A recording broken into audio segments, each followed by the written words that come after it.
Chers amis, bonjour, ici Cédric Esserméan. Je suis ravi de vous retrouver dans ce podcast numéro 14 de la série.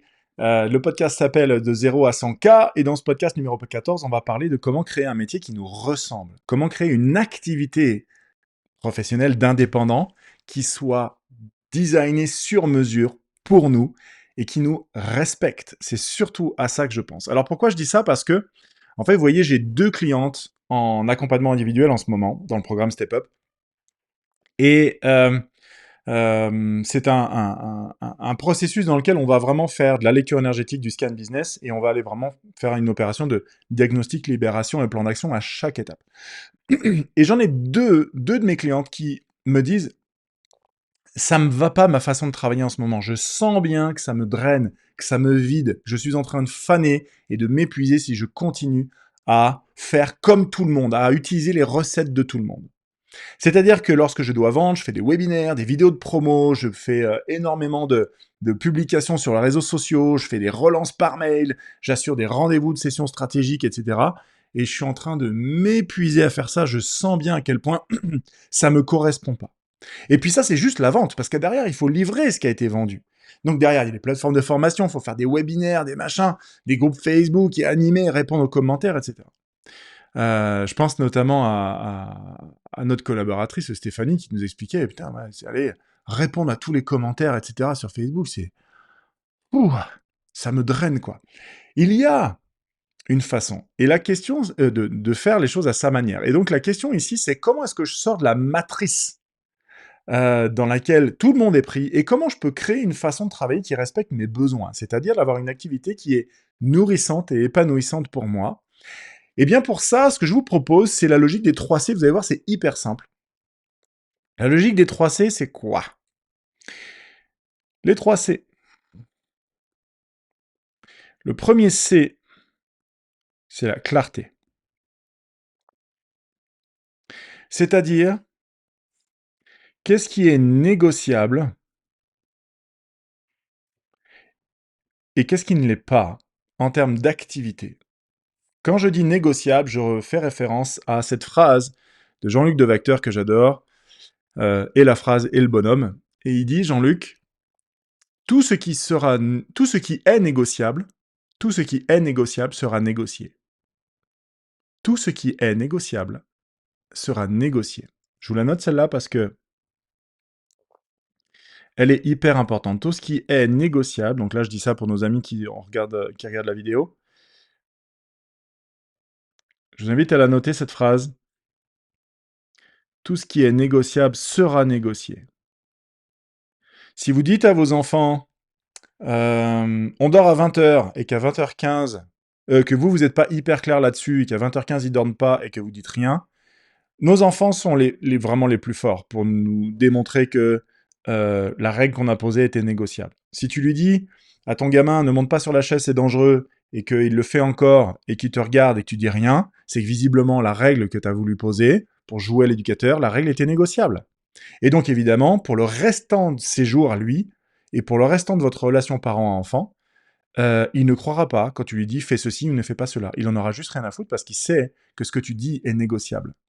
Eh bien ça c'est vrai aussi lorsqu'on... Donc ça parle de faire respecter sa parole, de faire respecter sa consigne en tant qu'éducateur. Je ferme la parenthèse sur l'éducation parentale. Et je reviens sur l'entrepreneuriat. C'est aussi quand je dis je vais publier des contenus tous les jours et que vous le faites une fois tous les 4 jours ou une fois de temps en temps, c'est que votre parole était négociable. Ça parle vraiment de respect. De respecter euh, soi-même, à commencer par soi. Et donc, il y a plein de choses qui sont négociables. Si vous vous sentez épuisé ou si vous vous dites ah j'ai peur d'être débordé, etc., c'est que il y a quelque part une part de vous qui est prête à lâcher du terrain pour obtenir quelque chose, et donc on fonctionne avec un compromis. Un compromis, c'est un accord basé sur un arrangement qui est à peu près moyen pour chacun, où les deux ont fait des concessions. Vous ne voulez pas vivre avec des compromis, que ce soit dans vos relations ou vous-même avec votre entreprise. C'est perdant-perdant, un compromis. C'est je lâche ça, tu lâches ça, et on trouve un terrain d'entente qui est pas trop dégueulasse. C'est vraiment la façon la plus pourrie de tomber sur un accord. Et dans votre cas, à vous, dans relation entre vous et vous, Tout ce qui est négociable sera négocié, donc vous allez devoir définir exactement ce qui est négociable dans ce qui vous nourrit, ce qui vous fait du bien, dans ce qui est profitable pour vous, dans la meilleure façon pour vous de trouver le cadre de votre activité. Vous devez identifier ce qui est négociable de ce qui ne l'est pas. Ça, c'est le premier C, c'est d'être clair sur ceci est négociable et ceci ne l'est pas. La deuxième chose, le deuxième C, c'est le cadre. C'est-à-dire, c'est hyper simple à faire, vous allez voir. Vous prenez une feuille, vous faites un cercle, et là, vous avez le non négociable de ce qui est dans le cercle. C'est non négociable que c'est oui, c'est-à-dire je veux qu'il y ait ceci, cela, cela, cela dans mon entreprise, dans ma façon de travailler, dans mon état d'esprit, dans ma culture. Vous faites une liste et n'ayez pas peur d'être exhaustif, de faire une liste longue et précise de tout ce qui est non négociable. C'est-à-dire que il ne sera pas permis que ce ne soit pas dans votre activité. Et à l'extérieur du cercle, vous allez mettre vos non négociables non. Autour du cercle, vous avez tous vos non négociables non. C'est-à-dire tout ce que vous décidez et choisissez qui va rester absolument à l'extérieur du cercle, qui va rester absolument à l'extérieur de ce qui est permis ou de ce qui est accepté dans votre activité. C'est-à-dire que si faire des webinaires de vente, vous sentez que ça vous draine et ça vous épuise, vous avez deux options. Trouver une façon de faire des webinaires qui vous recharge ou arrêter de faire des webinaires. Mais il ne devrait pas être négociable de continuer de faire des webinaires de la façon qui vous draine, juste parce que, soi-disant, vous allez gagner de l'argent avec. Si vous continuez de faire des choses qui vous drainent et qui vous épuisent en conscience, c'est que vous êtes à un endroit où c'est négociable. Pour être sûr que ça soit non négociable, moi, ce que je vous recommande, c'est que lorsque vous êtes aux toilettes en train de faire caca et vos enfants tapent à la porte pour vous parler ou pour rentrer, vous dites non. Évidemment, vous dites pas oui, oui, bien sûr, rentre et installe-toi sur mes genoux, tiens, je te fais une place. Évidemment que non. C'est non négociable. Eh bien, toutes vos décisions non négociables doivent être à cet endroit-là. Ça doit être un non ferme et clair sur ce qui reste à l'extérieur du cercle. Et c'est un oui ferme et clair, non négociable sur ce qui est à l'intérieur du cercle. Et vous ne voudrez pas dire non à ce qui est censé être dans le cercle et vous ne voudrez pas dire oui à ce qui est censé être à l'extérieur du cercle. Le cadre de votre non-négociabilité d'activité épanouissante et énergisante se situe à l'endroit de ce que vous êtes en mesure de négocier ou pas. Et Jean-Luc va plus loin lorsqu'il dit tout ce qui est négociable sera négocié. Il dit aussi tout ce qui non, je me suis trompé, je pensais à une autre phrase, donc j'ai rien dit, j'ai rien dit. L'autre phrase, en l'occurrence, je vous la donne, parce qu'elle est à moitié sortie. L'autre phrase de Jean-Luc, c'est tout ce qui est au point de départ sera à l'arrivée. C'est-à-dire que si, dans votre tête, le fait qu'il soit négociable que vous puissiez avoir, je sais pas, faire des webinaires qui soient énergisants pour vous, si c'est négociable, eh bien, à l'arrivée, ça sera négocié. De la même façon, si vous décidez que la joie sera présente dans votre activité, au bout du compte, la joie sera présente. Mais c'est là où Jean-Luc va plus loin, c'est que si tout ce qui est au départ sera à l'arrivée, tout ce qui n'est pas au point de départ n'a aucune chance d'être à l'arrivée. On revient, on tourne encore autour de cette notion de négociabilité. Ce qui n'est pas au point de départ ne sera pas à l'arrivée. Donc si la joie n'est pas au point de départ, vous n'en ferez pas dans l'intention, vous n'en ferez pas l'expérience dans votre activité. Si le fait que votre activité soit épanouissante n'est pas au point de départ, parce que ce qui est au point de départ, c'est l'argent à tout prix, eh bien vous allez avoir le prix à payer, et en plus, l'argent peut-être même qui sera pas là. Parce que ça, je peux vous assurer, c'est ce qu'on a vu dans le podcast numéro 13, juste avant, le meilleur moyen de souffrir, d'être sûr de souffrir, et de ne pas être sûr de gagner de l'argent, c'est de continuer à faire ce que fait le monde. Mais là, je vous ramène vraiment au podcast numéro 13. Ok, donc ça, c'était le cadre. Et maintenant, le troisième C, puisque le premier cadre, c'était le premier C, c'était la clarté, donc savoir qu'est-ce qui est négociable, qu'est-ce qui ne l'est pas. Ensuite, c'est définir un cadre clair avec un cercle, mais vraiment, prenez un stylo ou une feuille, vous faites un cercle, ou un grand carré, si vous voulez un cadre carré. Moi, j'ai fait un cadre circulaire, mais peu importe. Mais vraiment, faites-le. Et le troisième C, c'est le choix. C'est-à-dire qu'une fois que vous avez défini votre cercle avec ce qui est dedans et ce qui est dehors, c'est-à-dire que vous êtes hyper clair, que la limite, elle est extrêmement claire et définie, c'est comme une ligne de touche au football, hein. Une ligne de touche au football, c'est soit j'y suis, soit j'y suis pas, quoi. Il n'y a pas de ouais, c'était en touche, mais le ballon est pas trop sorti, donc continue de jouer. Non, non, non. Si le ballon mord la ligne, il y a un arbitre qui siffle et la balle est mise en touche. Il y a une ligne tracée dans le terrain de foot, c'est un cadre clair. Le gardien de but n'a pas le droit de sortir du grand rectangle qui est devant ses cages, la surface de réparation, avec le ballon dans les mains. S'il met ne serait-ce que 2 cm de pied à l'extérieur de la ligne, c'est une faute, c'est une ligne non négociable.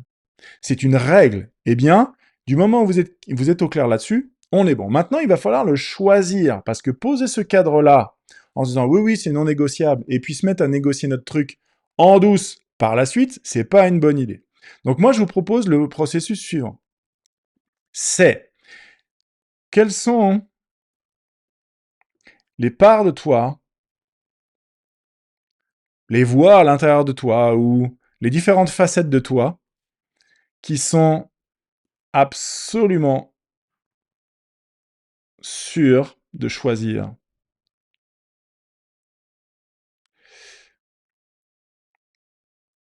ce cadre non négociable, avec ce qui est dedans, les oui, et ce qui est dehors, les non. Et quelles sont les parts de toi qui sont absolument sûres? Et quelles sont les parts de toi qui résistent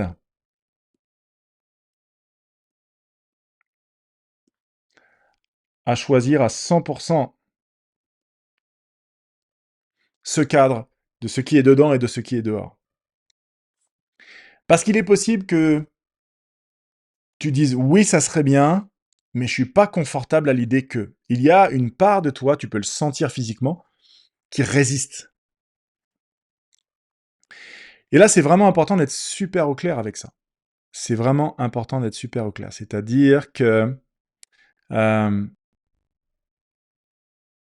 choix non négociable, je vais vous remettre à l'écran. Un choix non négociable, ah décidément, non négociable est aligné à 100%, sans le moindre doute,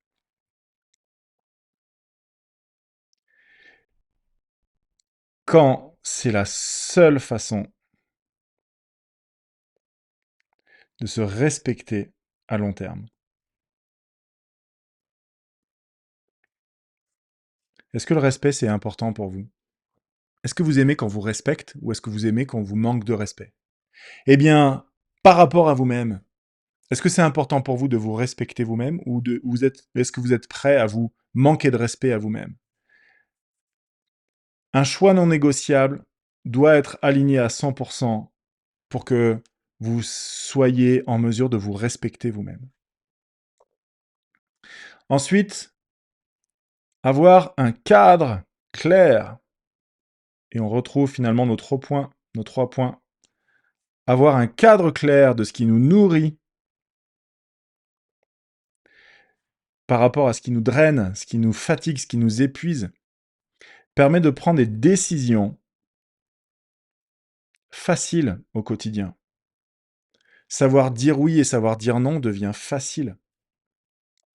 Parce qu'on sait choisir, parce que le cadre est clair. Donc moi, ce que je vous invite à faire, c'est à agir chaque jour dans le monde à partir d'actions qui sont saines et qui sont alignées, c'est-à-dire qui sont écologiques pour vous finalement. Et ça, c'est une excellente façon de durer plus longtemps avec votre activité, de faire du meilleur travail, d'avoir de bons résultats à vie, parce que cet état d'esprit, vous allez l'appliquer non seulement dans votre travail, mais aussi dans vos relations, dans tout ce que vous faites de partout, au niveau professionnel, personnel et familial, mais surtout de vivre plus longtemps en bonne santé. Là encore, je vous ramène au podcast numéro 13, qui vous parle de ça.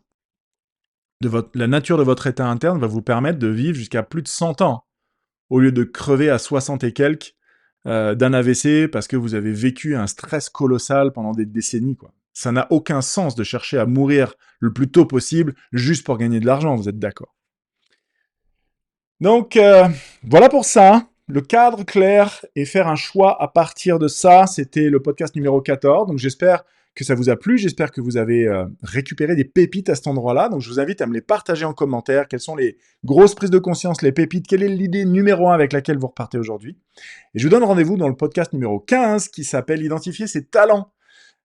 Parce que on ne demande pas à un marathonien de devenir excellent en haltérophilie. On ne demande pas à un haltérophile de devenir excellent sur 40 et quelques kilomètres en endurance. On a tous des talents. On ne demande pas à un artiste peintre de concevoir du code informatique. On a tous des talents et c'est important de les avoir clarifiés et identifiés pour respecter son écologie interne et pouvoir avoir une efficience absolue, c'est-à-dire l'efficience, c'est le rapport entre les actions posées et le résultat obtenu. Alors que l'efficacité, c'est le rapport entre le résultat obtenu et les résultats attendus. L'efficience est ce qui vous permet de ne pas vous cramer, à bien vivre de votre activité tout en ayant une vie à côté, qu'elle soit personnelle au niveau de votre vitalité, du sport, du temps que vous prenez pour vous, et au niveau familial, avec les enfants, le couple, le reste de votre famille, etc. Donc ça sera le podcast numéro 15, identifier ses talents. Je vous dis à très bientôt, j'espère pouvoir vous lire vos grosses pépites en commentaire, mais peut-être vos questions aussi, ça me fera plaisir d'y répondre. Je vous dis à bientôt, ciao.